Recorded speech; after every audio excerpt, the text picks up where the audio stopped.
देख रहे हैं इन डार्क राजकुमार के साथ। तो चलिए बढ़ते हैं आज की कहानी की ओर। दोस्तों, साल 2018 की बात है ये।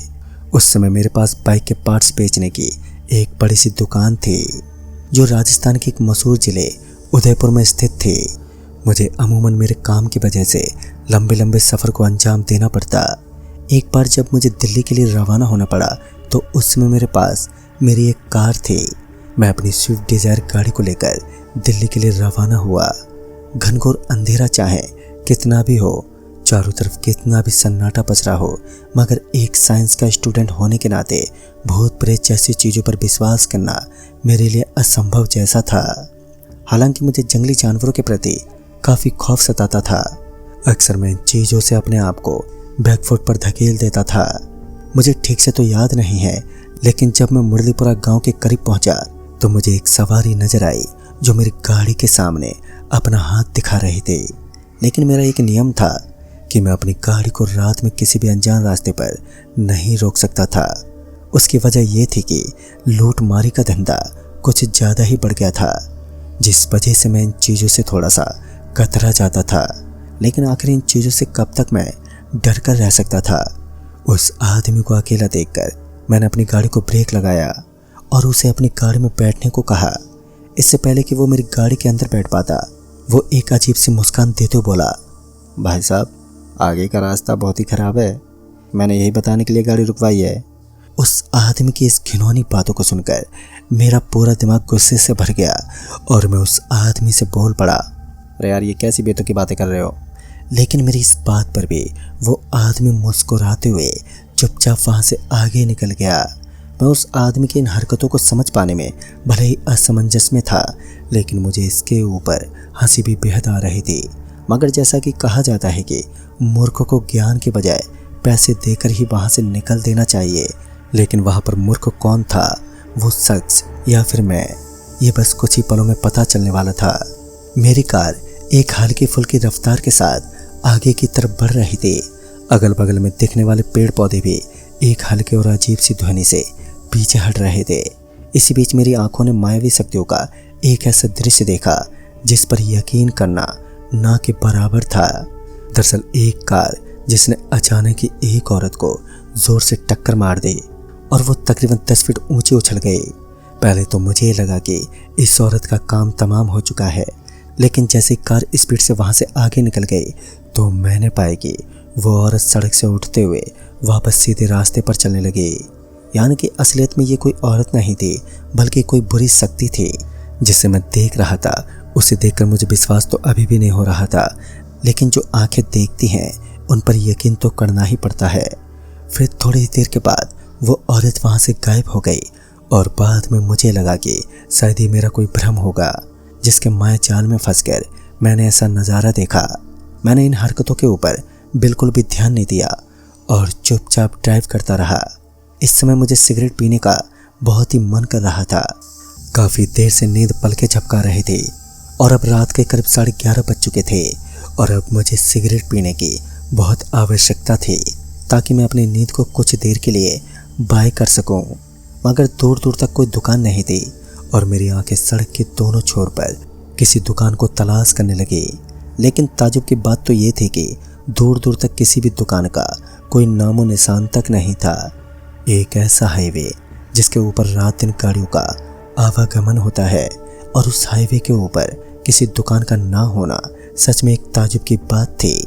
चारों तरफ मेरी आंखें किसी राशन पानी की दुकान को ढूंढ रही थी और इसी बीच मेरी नज़र एक छोटे से दिखने वाले ढाबे पर पड़ी, जहां आग के चारों तरफ कुछ लोग एक घेरा बनाकर बैठे हुए थे।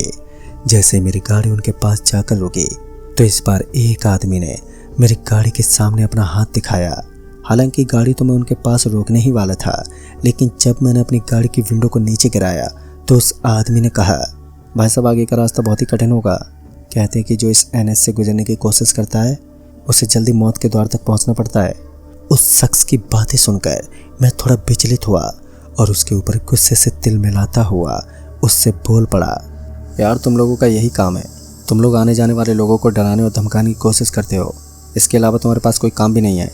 और मेरी इन बातों को उन लोगों ने इतना सीरियसली लिया कि उन्होंने मेरे ऊपर भड़कते हुए कहा, जाओ और जब तक तुम्हारी मौत तुम्हारे गले ना लग जाए तब तक वापस मत आना। मैं तो ये सब बातें सुनकर अपनी कार को वहाँ से एक बार फिर तेज गति से वहाँ से भगाने लगा। मुझे उस वक्त किसी सिगरेट की आवश्यकता थी तो उल्टा उन लोगों ने मेरा दिमाग ही खराब कर दिया। उस समय मैं उल्टे माइंड के साथ अपनी कार को तेज गति से भगा रहा था। फिर अचानक ही मेरे कार के बोनट से कोई चीज़ बहुत तेज गति से टकरा गई, जिसके धमाके की आवाज़ सीधे मेरे कानों तक पड़ी। और उस आवाज़ को सुनते ही मुझे ये फील हुआ कि मेरी गाड़ी का कोई हिस्सा टूट चुका है। लिहाजा जब मैं अपनी कार को धीमी गति से सड़क की दूसरी छोर पर उतारने लगा तो मैंने देखा कि गाड़ी की एक हेडलाइट का कांच पूरी तरीके से कचूमर बन चुका था। लेकिन ये समझ नहीं आ रहा था कि कोई तेज पत्थर कार के सामने से आकर एक हेडलाइट कैसे तोड़ सकता है। मैं अपनी कार के चारों तरफ चक्कर लगाने लगा और इसी बीच मुझे अपने कार के बोनट के ऊपर हल्का हल्का ब्लड पड़ा हुआ दिखा। अपनी कार के बोनट पर खून को देखकर मुझे ये चिंता सताने लगी कि कहीं मेरे कार के द्वारा कोई एक्सीडेंट ना हुआ हो। बाद में मैंने वहाँ से निकलना ही बेहतर समझा, क्योंकि हो सकता है कि आने वाली मुसीबत मेरा यहीं पर इंतज़ार कर रही हो। वापस गाड़ी की तरफ पलटने के बाद जो बात मुझे पता चली उसको अपने ध्यान में रखकर मेरा तो दिमाग ही घूम चुका था।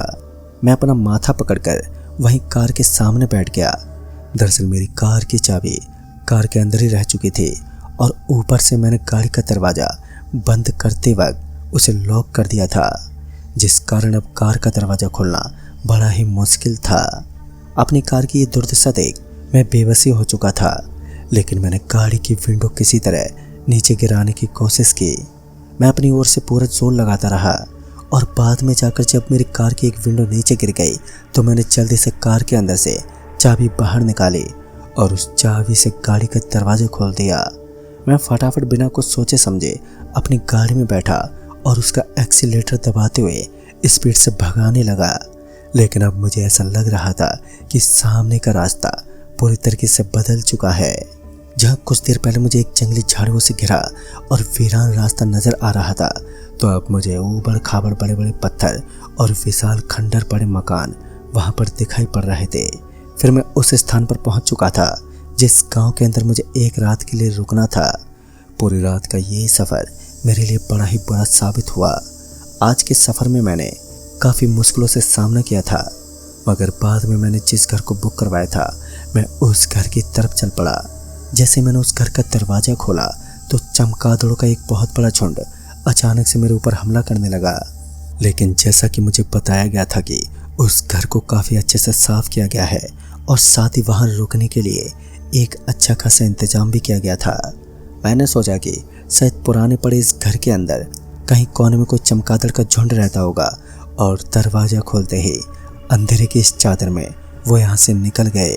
फिर मैंने उस घर की एक लाइट जलाई तो मैंने देखा कि उस घर के अंदर अभी भी बड़े बड़े जाले लगे हुए थे। फिर वो दरवाज़ा अपने आप ही बहुत ज़ोर से बंद हो गया।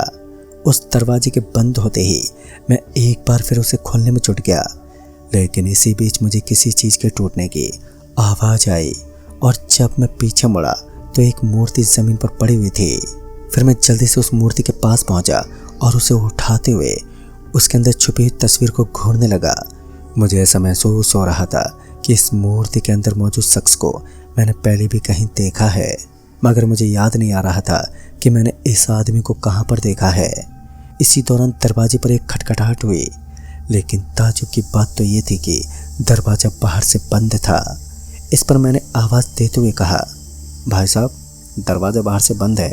खटखट की आवाज़ से चारों ओर का इलाका गूंज रहा था। डर के एक दस्तक उस कमरे में प्रवेश कर चुकी थी। जैसे उस कमरे के अंदर किसी के जूतों की आवाज़ आई तो मैंने उसके पूरे बदन को देखना चाहा, लेकिन खौफनाक सच्चाई ये थी कि वहाँ मुझे किसी का भी कोई चेहरा दिखाई नहीं दिया। सिर्फ हवा का एक झोंका अंदर घुस रहा था। उसके अलावा सिर्फ सन्नाटा ही अपनी काली चादर के साथ उस पूरे गांव पर लिपटा हुआ था। गांव जैसे वीरान इलाके में इस तरीके की घटनाएं होना एक आम बात है। मुझे विश्वास तो हो चुका था कि सच में भूत प्रेत का अस्तित्व हमारी इस दुनिया में मौजूद होता है। फिर मुझे उस घर की एक खिड़की पर काले काले बड़े बड़े पंजे नजर आए। ऐसा लग रहा था मानो ये पंजे किसी जानवर के हैं, लेकिन अमूमन जानवर के हाथ नहीं होते, यानी कि यह कोई राक्षसी था जिसने अपना कहर इस घर के ऊपर ढा रखा था। मैं अपने हल्के फुल्के कदमों के साथ उस घर में मौजूद एक छोटे से कोने में जाकर छिप गया, लेकिन तभी उस कोने के अंदर मेरे ऊपर कुछ गिर पड़ा। जब मैंने उसको ध्यान से देखा तो मैंने पाया कि ये तो एक सांप था, और सांप मेरे ऊपर गिर जाए ये मुझे कहाँ बर्दाश्त था। फिर मैं जोर जोर से चीखने चिल्लाने लगा, शायद कोई मेरी मदद कर सके, लेकिन वहाँ दूर दूर तक सिर्फ सन्नाटे ने अपना रंग बिछा रखा था। शायद इस गांव में ये एक ही घर था। तो मैं तुरंत ही चिल्लाते हुए दरवाजे के पास पहुंचा तो उस दरवाजे पर मुझे एक बार फिर बड़े बड़े पंजे दिखाई दिए, और इस बार तो मुझे पूरा का पूरा बदन ही दिखाई दे रहा था। उस राक्षस के इस भयानक शरीर को देखकर मेरी तो कपकपी छूटने लगी, और मैं अपने कदमों को पीछे हटाते हुए वहां से भागने की कोशिश में था। लेकिन अब मैं चार दीवारी में कैद था, और उस चार दीवारी में कैद होने की वजह से मैं चारों तरफ भाग पाने में नाकाम जरूर था, लेकिन एक जगह अवश्य थी जहां से मेरी जान बच सकती थी, और वो थी मेरी गाड़ी। फिर मैं फटाफट भागते हुए अपनी गाड़ी के पास पहुंचा, जहां तक मैंने सुना था कि लोहे की वस्तु के पास कोई भी शैतानी शक्ति दाखिला नहीं दे सकती, जिस कारण मैं अपनी गाड़ी का दरवाजा खोलते हुए उसके अंदर बैठ गया। फिर मुझे याद आया कि इस घर के ऊपर मालिया घर का नाम लिखा हुआ था, और जिस आदमी ने मुझे घर किराए पर दिया था उस घर का नाम तो कुछ और ही था। मैंने अपनी गाड़ी के हेडलाइट को जलाया और गाड़ी को आगे बढ़ाने लगा।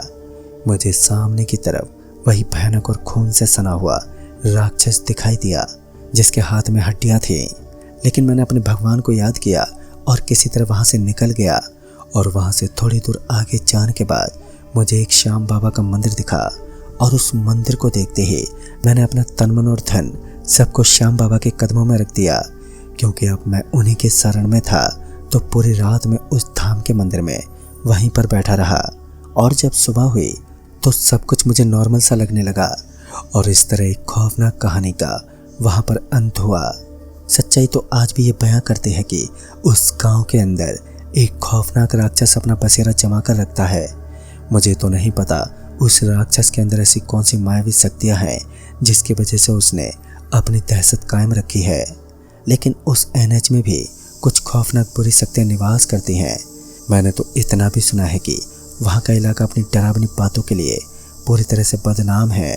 कहते हैं कि इस इलाके में भूत प्रेत के अलावा किसी चीज़ का बसेरा ही नहीं है। तो दोस्तों, इस कहानी में बस इतना ही। तब तक के लिए बाय एंड टेक केयर।